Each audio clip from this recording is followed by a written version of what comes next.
Question क्या लिखा है, सिद्ध कीजिए कि √3 एक अपरिमेय संख्या है। इसको सिद्ध करना है। अच्छा एक बात बताओ, परिमेय संख्या और अपरिमेय संख्या दो चीजें पढ़ी होगी ना तुम लोगों ने, परिमेय संख्या और अपरिमेय संख्या, यानी कि इंग्लिश में इसको कहते हैं रेशनल नंबर और इसको कहते हैं इरेशनल नंबर। बात समझ पाए। अब परिमेय संख्याएं कौन सी होती हैं, अपरिमेय संख्याएं कौन सी होती है, किसी को पता है? परिमेय कौन बता रहे हैं, देखो ध्यान से। परिमेय संख्याएं वो होती हैं जो P/Q के फॉर्म में लिखी होती है, Q = 0। अब ये कौन सी भाई बात है कि P/Q क्या होता है? तो P/Q का मतलब ये है बच्चा कि जैसे कहीं पे लिखा है 2/3 लिखा है ना, तो ये कौन सी संख्या होगी? परिमेय संख्या होगी, यानी कि रेशनल नंबर होगी। फिर अगर कहीं पे लिखा है 6, ये बताओ, तो तुम कहोगे भैया जी ये भी परिमेय होगी। कैसे? अब एक दिमाग में आया होगा, अभी तुमने कहा कि P/Q यानी कि कुछ बट्टे में लिखा होना चाहिए, यहाँ पे तो कुछ लिखा नहीं है। लेकिन एक बात याद होनी चाहिए तुम लोगों की, सबकी संख्या के अपान में क्या होता है? 1। कोई भी संख्या ले आओ, कोई भी सबके अपान में क्या होता है? 1 होता ही है, सदैव 1 होता है। अब जैसे हमने तुम्हारे सामने लिख दिया भैया 7, तो क्या कहोगे? रेशनल नंबर होगी, क्योंकि इसके अपान में क्या है? 1 है ना।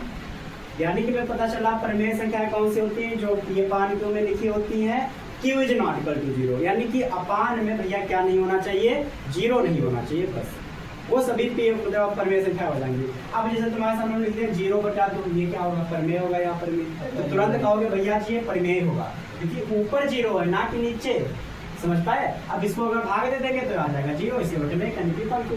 अगर कहीं पे लिखा मिल जाए 7/0, यानी कि अपान में 0 आ गया, कहाँ पे आ गया? अपान में, यानी कि जब भी भैया क्यों यानी कि अपान में 0 आएगा वो क्या होगी? परिमेय संख्या नहीं होगी। ये बात समझ पाए? यहाँ पे इतनी बात क्लियर है पक्का? आगे देखो यहाँ पे अपरिमेय। और एक बात याद रखना, इसका जो है रूल में भी चलता है। कैसे? मान लो जैसे हमने लिख दिया √4 बताओ, √4 बताओ, रेशनल नंबर हो गया, इरेशनल नंबर, यानी परिमेय हो गया अपरिमेय। तो तुरंत कहोगे भैया जी 4 का मतलब क्या होता है? √4 का मतलब क्या होता है? 2। कैसे होता है? 4 कैसे फैक्टर करो? 2 × 4 2 × 2, जिसका जोड़ा बन जाएगा वो बाहर आ गया, यानी कि √4 से बाहर क्या आया? 2।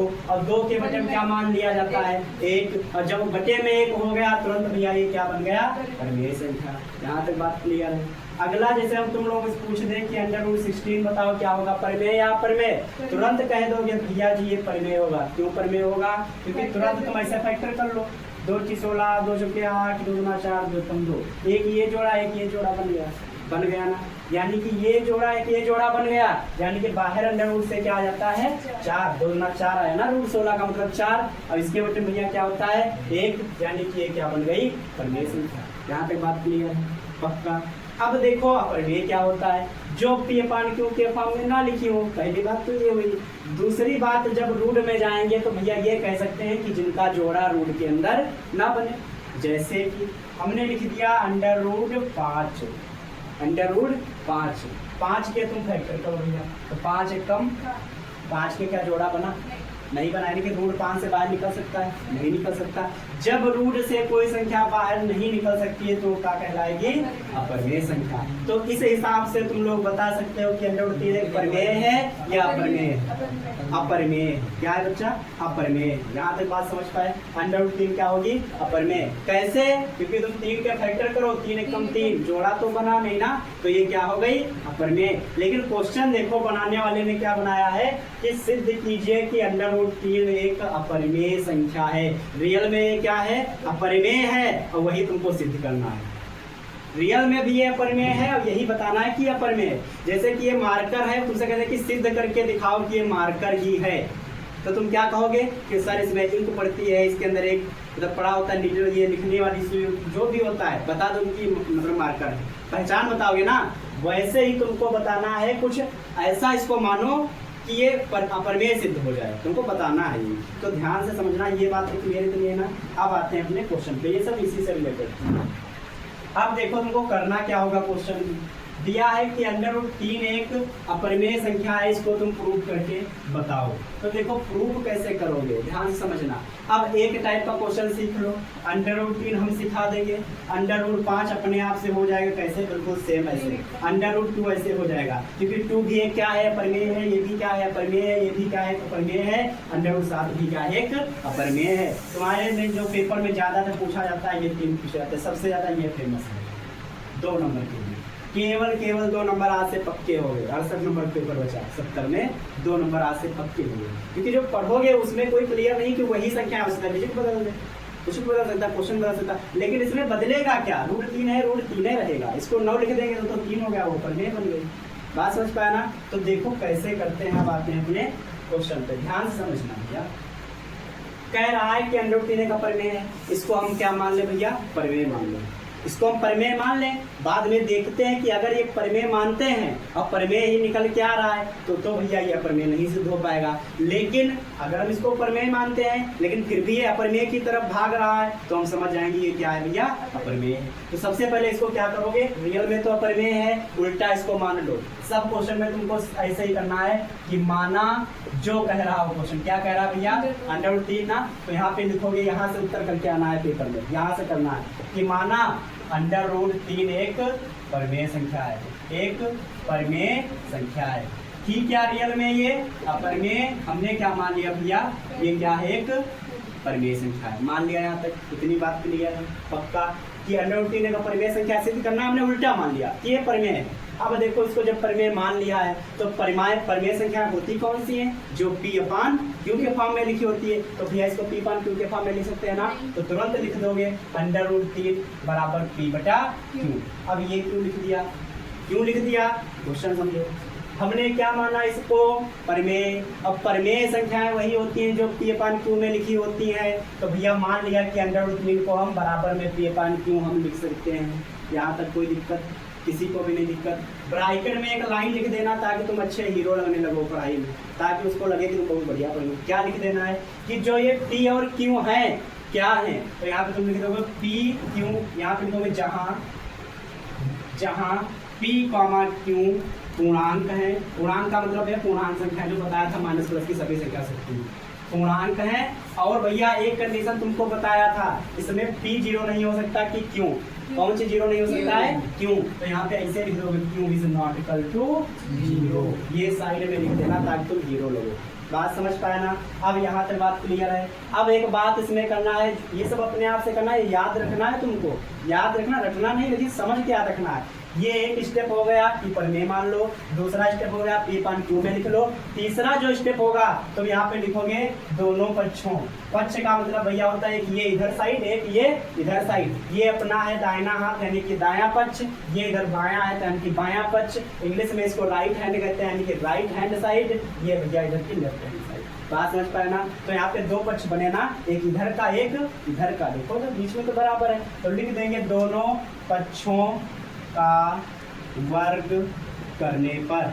क्या भैया लिख दिया, दोनों पक्षों का वर्ग करने पर। अब वर्ग की बात आई है तो तुम सबको पता होगा वर्ग क्या होता है। वर्ग का मतलब स्क्वायर, वर्ग का मतलब स्क्वायर, यानी कि √3 का भैया ऐसे क्या लगा दोगे, स्क्वायर। बिल्कुल सेम ऐसे ही क्वेश्चन P/Q का भी क्या लगा दोगे, स्क्वायर। तुमने लाइन लिख दी है दोनों पक्षों का, यानी कि भैया इधर देखो दोनों पक्षों का, यानी कि दोनों साइड का स्क्वायर कर रहे हैं। यहाँ तक बात क्लियर है, कोई डाउट हो पूछ सकते हैं, कोई डाउट नहीं ना। आगे देखो, जब भैया वर्ग करेंगे तो यहाँ पे बताओ √3 का जब स्क्वायर करेंगे तो ये क्या आ जाएगा, क्या आएगा बाहर भैया, 3, क्योंकि √3 का स्क्वायर है, यानी कि भैया √3 गुणे √3। तुमको 1000 बार बताए हैं, जब भी 2 संख्याएं सेम रूट में लिखी हो तो रूट गायब हो जाता है, क्या आता है, 3। ऐसे ना समझो तो ऐसे समझो, √3 का मतलब √9 और √9 का मतलब भैया बाहर क्या आएगा, 3। बात समझ पाया ना। तो इधर भैया जब स्क्वायर कर दिया हमने तो क्या आ गया, 3। बराबर में ऐसे जब P का स्क्वायर करोगे तो क्या आ जाएगा, P²। Q का जो करोगे तो क्या आ जाएगा, Q²। यहाँ तक बात क्लियर है। आगे ध्यान से समझना, जो बचपन में किए थे इसके बाद क्या मान लिया, 1। क्रॉस मल्टीप्लाई कर दो, क्रॉस मल्टीप्लाई मतलब भैया इसकी इधर इसकी इधर, तो P² की 1 के साथ करोगे क्या आ जाएगा, P²। Q² की 3 के साथ करोगे तो आ जाएगा 3Q²। यहाँ तक बात समझ गए? बस यही तक करना था। आगे एक लाइन लिखनी, हिंदी में क्या लिखनी है ध्यान समझो। पी स्क्वायर बराबर 3q स्क्वायर लिखा है ना। एक बात बताओ, ये अगर हम क्यू स्क्वायर ऐसे रोक ले, यहाँ पे क्यू स्क्वायर ऐसे रोक ले, 3 इसके गुणे में लिखा है, ये काहे में आ जाएगा? बटे में। फिर से समझो, लिखा है पी स्क्वायर बराबर 3q स्क्वायर। अगर हम इस क्यू स्क्वायर को ऐसे रोक ले, इधर ये पी स्क्वायर लिखा था, ये गुणे में लिखा था, तो ना 3 काहे में आ जाएगा? बटे में। अब इस बटे का मतलब क्या है कि भैया 3 से पी स्क्वायर को भाग दे रहे हैं, यानी कि विभाजित कर रहे हैं ना। शुद्ध भाषा में कहें तो इसको क्या कर रहे हैं? विभाजित कर रहे हैं। बिल्कुल सेम यहाँ पे आ जाओ, ये तुमको यहाँ पे लिखना नहीं है, दिमाग में रखना है कि हम क्यू स्क्वायर को रोकेंगे भैया जी, तो 3 आ गया बटे में। जब 3 बटे में आ गया तो इसका मतलब ये हुआ कि पी स्क्वायर 3 से विभाजित हो रहा है।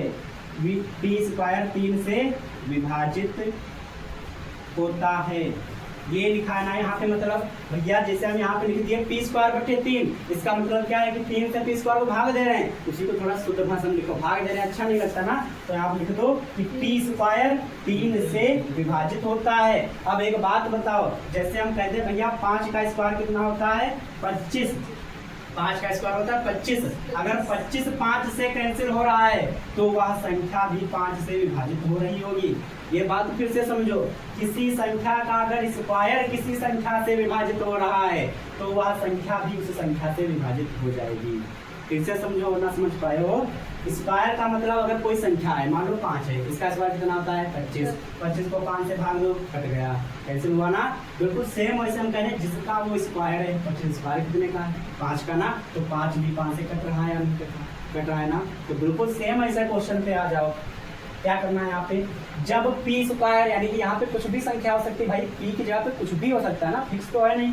तो पी स्क्वायर जब पी से विभाजित होता है तो जो ये पी है स्क्वायर किससे बना है? पी से बना है ना, तो यहाँ पे लिख देंगे पी भी 3 से क्या होगा भैया? विभाजित होगा। ये बात क्लियर है या नहीं? थोड़ा दिमाग खोल के लगाओ, बोरिंग टाइप से मत पढ़ो इसको, थ्योरी बेस्ड है।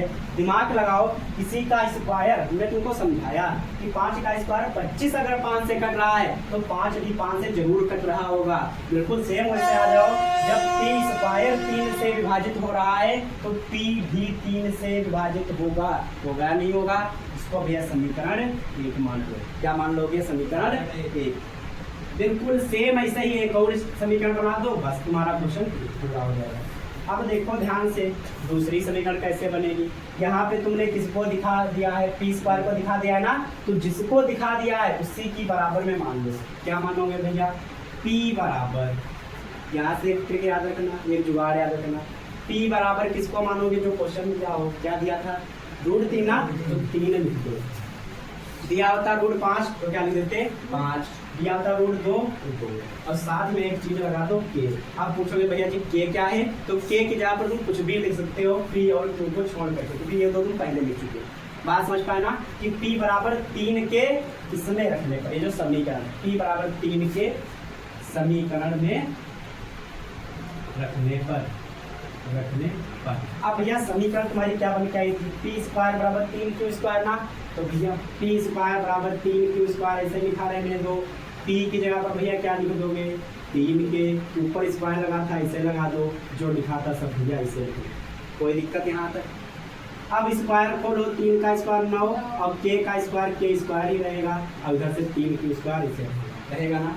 इस 3 से ये 3 बार कट जाएगा। यहाँ भैया क्या बचा?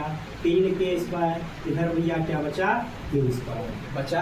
फिर से दिमाग लगाओ कि अगर के स्क्वायर को रोक लेंगे तो गुणे में 3 है, कायम चला जाएगा बटे में, और उस बटे का मतलब क्या होगा? यही लाइन, यानी कि भैया 3 q स्क्वायर 3 से विभाजित होता है, तब q भी 3 से विभाजित होगा, वही लाइन है ना।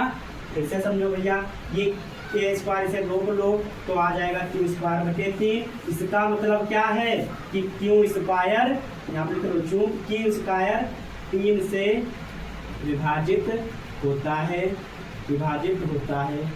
q स्क्वायर क्या हो रहा है भैया?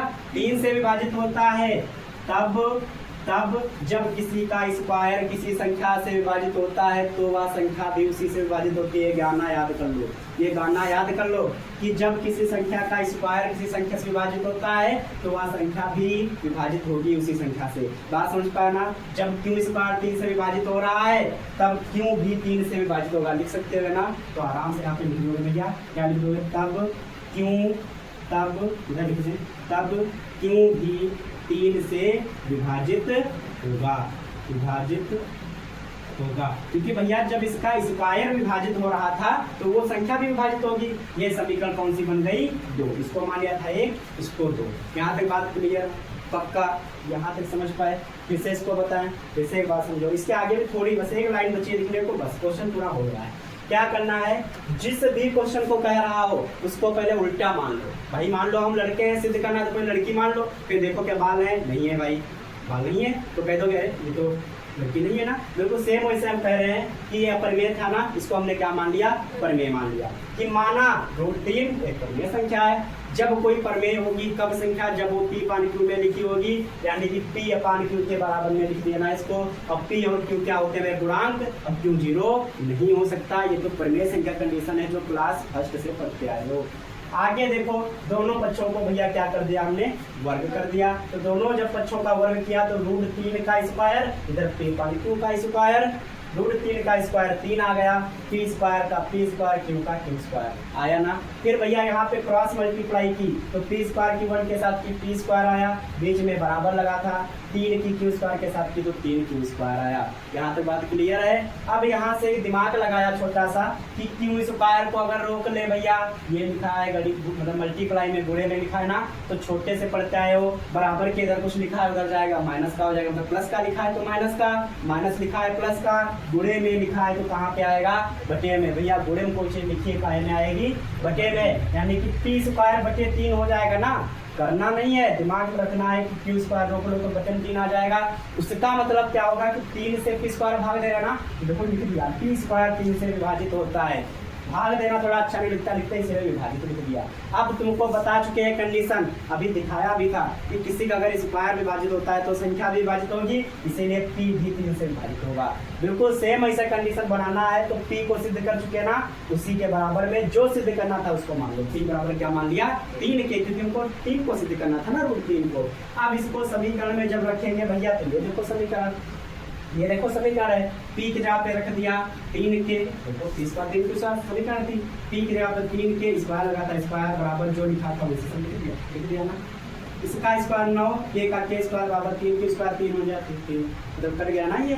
यहाँ क्या बचा? 3 के स्क्वायर बराबर में Q स्क्वायर। फिर से दिमाग लगाओ कि अगर K स्क्वायर को रोक लेंगे तो भैया कहाँ पे चला जाएगा? बटे में। और उसका मतलब वही जो हमने पहले लिख दिया, यानी कि Q स्क्वायर 3 से विभाजित होता है तब Q भी 3 से विभाजित होगा। इतनी बात क्लियर है? पक्का?